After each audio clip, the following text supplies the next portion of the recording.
السلام علیکم ورحمۃ اللہ وبرکاتہ۔ عزیز طلباء و طالبات، آپ سب کا خوش آمدید ہے ہماری یوٹیوب چینل جے کے بوس فاؤنڈیشن کلاسز میں۔ پیارے بچوں، آج ہم جماعت 10ویں اردو کا سبق نمبر 8 جس کا نام ہے بور کے لڈو، ایک ڈرامہ ہے جس کے لکھنے والے ہیں محمد عمر نور الہی، اس لیسن کے درسی سوالات اور جوابات جو ہیں وہ پڑھنے جا رہے ہیں۔ پیارے بچوں، اگر آپ ہماری چینل پر نئے ہیں تو چینل کو سبسکرائب کریں اور بیل آئیکن کو ضرور پریس کریں تاکہ بعد میں آپ ویڈیوز کی پلے لسٹ میں جا کر، چینل کی پلے لسٹ کے اندر جا کر وہ ساری ویڈیوز آپ دیکھ سکیں جو ابھی تک چینل پر اپلوڈ ہو چکے ہیں۔ تو پیارے بچوں، حصہ نثر کا یہ آخری ویڈیو ہے اور انشاءاللہ بہت جلد ہی آپ کو حصہ شاعری، غزل گوئی، نظم، قصیدہ پہ ویڈیوز جو ہیں ملنے لگیں گے، اور انشاءاللہ ہم کوشش کریں گے کہ آپ کو ایگزام سے پہلے سارا مٹیریل جو ہے پرووائڈ کیا جائے، اور ساتھ میں کچھ امپارٹنٹ کوسچنز جو ہوں گے اس سال پوچھے جانے والے وہ بھی انشاءاللہ آپ کو بتائیں گے۔ تو پیارے بچوں، بغیر وقت ضائع کیے ہم آج کا اپنا ٹاپک جو ہے وہ شروع کرتے ہیں۔ سبق نمبر 8 اور سوال 1 جو اس کا ہے، جنگل میں لکڑی کاٹتے ہوئے لکڑہارے نے کس کی آواز سنی اور اس سے کیا کہا؟ جواب، جنگل میں لکڑی کاٹتے ہوئے لکڑہارے نے ایک برگد کے درخت کی ڈراؤنی آواز سنی۔ درخت نے اسے یہ کہا کہ مجھے مت کاٹو، میں تمہیں انعام دوں گا۔ آئی بات سمجھ بچوں؟ سوال نمبر 2، گھر آنے پر لکڑہارے اور اس کی بیوی میں کیوں تو میں ہونے لگی؟ جواب، جو ہی لکڑہارا گھر پہنچتا ہے وہاں پر اس کی بیوی گھر کی صفائی کر رہی تھی۔ لکڑہارا کیچڑ بھرے پاؤں سمیت گھر میں داخل ہوتا ہے، جس پر بیوی غصے بھرے لہجے میں کہتی ہے کہ اف تیری، تو نے میری صفائی خراب کر دی۔ اس بات پر میاں بیوی کے درمیان تو میں ہو جاتی ہے۔ سوال نمبر 3، بوڑھے نے لکڑہارے کے گھر آ کر اسے کیا کہا؟ جواب، بوڑھے نے لکڑہارے کے گھر پہنچ کر کہا کہ مجھے ہریاول کے بادشاہ نے آپ کے پاس بھیجا ہے، یعنی کہ جنگل کے بادشاہ نے آپ کے پاس بھیجا ہے، اور ان کا حکم ہے کہ لکڑہارے کی 3 منہ مانگی مرادیں پوری ہو جائیں۔ ٹھیک ہے بچوں، اس کے بعد جو ہے نیکسٹ کوسچن ہے سوال نمبر 4، لکڑہارے نے بور کا لڈو کیوں مانگا؟ جواب، لکڑہارے نے بور کا لڈو اس لیے مانگا تھا کیونکہ اسے کافی بڑی زوروں کی بھوک لگی تھی، یا ہم یہاں موزون رہے گا اگر ہم یہ لکھیں کہ شدت کی بھوک لگی ہوئی تھی۔ سوال نمبر 5، لکڑہارے کی بیوی اسے کیا مانگنے کے لیے بار بار کہتی رہی؟ تو جواب ہوگا، لکڑہارے کی بیوی اسے مال و دولت مانگنے کے لیے بار بار اصرار کرتی رہی۔ سوال نمبر 6، بوڑھے کے نزدیک سب سے بڑی دولت کیا تھی؟ تو اس کا جواب ہوگا کہ بوڑھے کے نزدیک سب سے بڑی دولت ہنسی یعنی خوشی تھی۔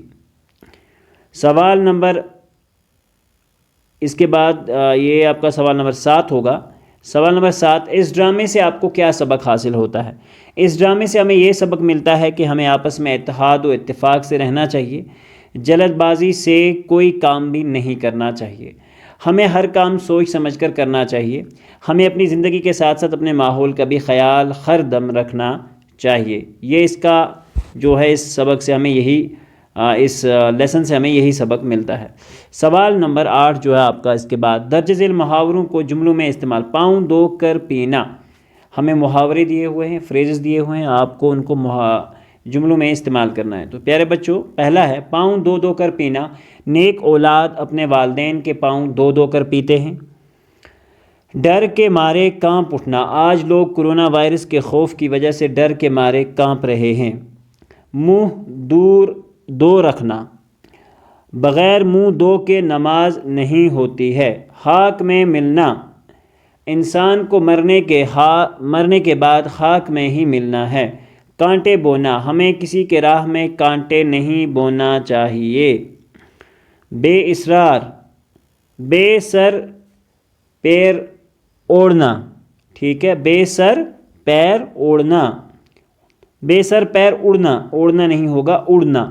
حق ثابت کرنے کے لیے بے سر پیر نہیں اڑائے جاتے، ٹھیک ہے، اللہ تعالیٰ حق کے ساتھ ہمیشہ ہوتا ہے اور وہ خود اس چیز کو پروو کرتا ہے۔ پیٹ میں چوہے دوڑنا، مجھے اتنی زوروں کی بھوک لگی ہے کہ جیسے پیٹ میں چوہے دوڑ رہے ہیں۔ اس کے بعد ہے آپ کا نیکسٹ کوسچن، جو کہ آپ کا بک میں مینشنڈ 4th پارٹ ہے کوسچنز کے حصے میں سے۔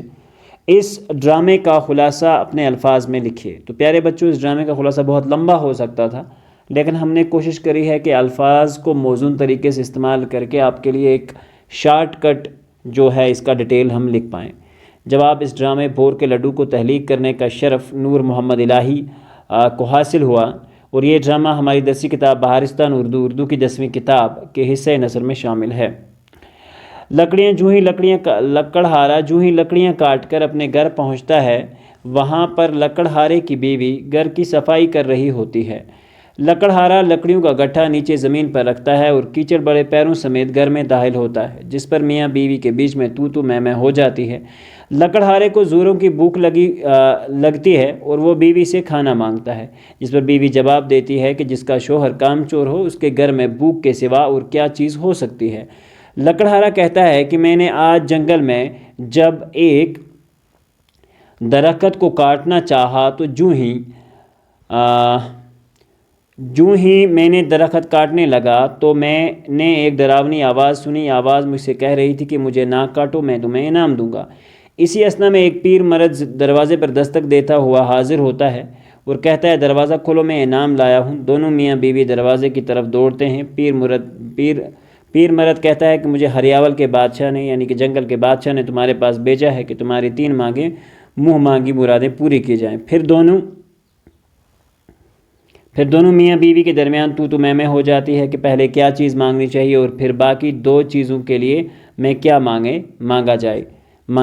لکڑہارے کو بہت بھوک لگی ہوتی ہے اور وہ غصے میں آ کر کہتا ہے کہ مجھے ایک گرما گرم لڈو مل جائے۔ یہ کہتے ہی ایک لڈو اس کے ہاتھ میں آتا ہے۔ بیوی ڈانٹتی ہے، جس پر لکڑہارا اپنی دوسری مراد مانگتا ہے کہ یہ لڈو میری بیوی کے ناک سے چمٹ جائے۔ یہ مراد مانگتے ہی لڈو لکڑہارے کی بیوی کی ناک پر چمٹ جاتا ہے۔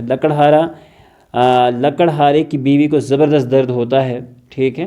لکڑہارا ناک سے لڈو کھینچ کر اٹھانے کی زبردست کوشش کرتا ہے، مگر لڈو ناک سے اٹھنے کا نام ہی نہیں لیتا، اور وہ لکڑہارے سے کہتی ہے کہ آپ اپنی تیسری مراد بھی مانگے، اور وہ تیسری مراد بھی مانگتا ہے کہ میری بیوی کے ناک سے لڈو اٹھ جائے۔ اس طرح تینوں مرادیں ضائع ہو جاتی ہیں اور وہ دونوں ہاتھ ملتے رہ جاتے ہیں۔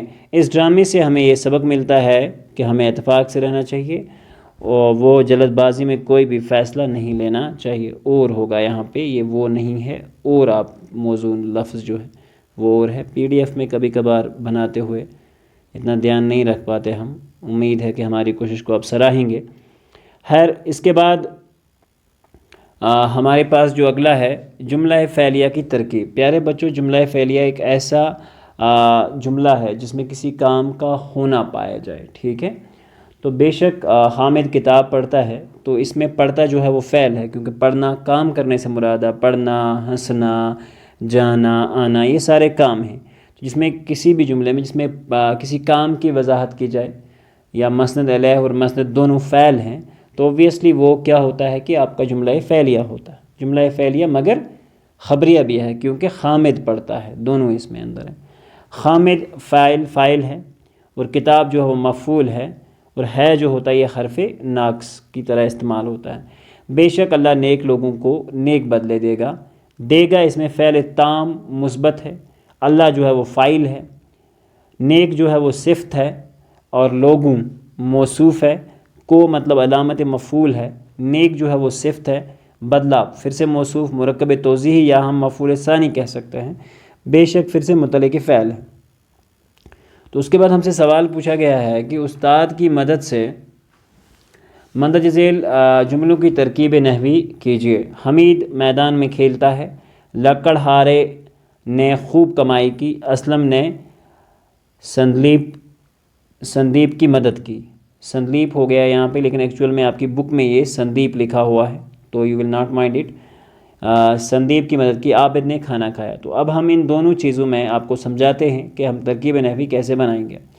حمید میدان میں کھیلتا ہے، یاد رہے یہ جملہ لفظ کھیلتا سے پتہ چلتا ہے کہ جملہ فعلیہ ہے، کیونکہ لفظ کھیلتا مصدر کھیلنا سے بنا ہے، اور کھیلنا سے کھلتا، کھیلتی، کھیلتے وغیرہ افعال بنتے ہیں۔ کھیلتا فعل تام ہے، حمید اسم مبتدا ہے اور میدان جو ہے وہ مجرور کہلاتا ہے۔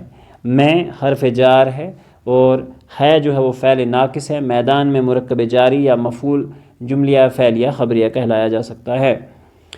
دوسرا جو ہے لکڑہارے نے خوب کمائی کی۔ کمائی کی مطلب فعل مرکب، فعل تام یا جملہ فعلیہ خبریہ ہو سکتا ہے یہ۔ لکڑہارا جو ہے وہ فاعل ہے، کام کرنے والا ہے۔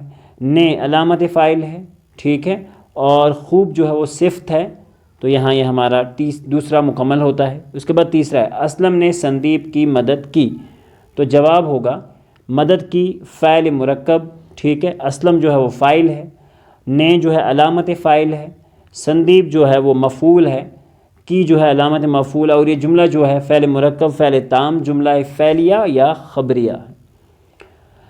عابد نے کھانا کھایا، کھایا فعل تام ہے، عابد فاعل ہے، نے علامت فاعل ہے، کھانا مفعول ہے۔ تو پیارے بچوں یہاں ہمارا یہ لیسن ہوتا ہے مکمل۔ امید کرتے ہیں آپ کو یہ ویڈیو پسند آیا ہوگا۔ پیارے بچوں گرامر کا پورشن پھر بھی آپ کو انشاءاللہ ہم سلیبس ٹیکسٹ بک جب ختم ہو جائے گی اس کے بعد ایک الگ پورشن سے پڑھائیں گے، تو امید کرتے ہیں کہ آپ چینل کے پر بنے رہیں گے اور ساتھ ساتھ میں چینل کو اپنے دوستوں میں شیئر ضرور کریں گے۔ بہت محنت سے ہم آپ کے لیے ویڈیوز بناتے ہیں، تو آپ کا فرض بنتا ہے کہ آپ اپنے دوستوں میں اس چینل کو شیئر کریں اور زیادہ سے زیادہ سبسکرائب کریں، تاکہ ہم بھی موٹیویٹ رہیں اور آپ لوگ بھی اچھے سے پڑھ پاؤ۔ تو پیارے بچوں ملتے ہیں انشاءاللہ اگلے ویڈیو میں، جب تک کے لیے اللہ حافظ ہونے کے بعد۔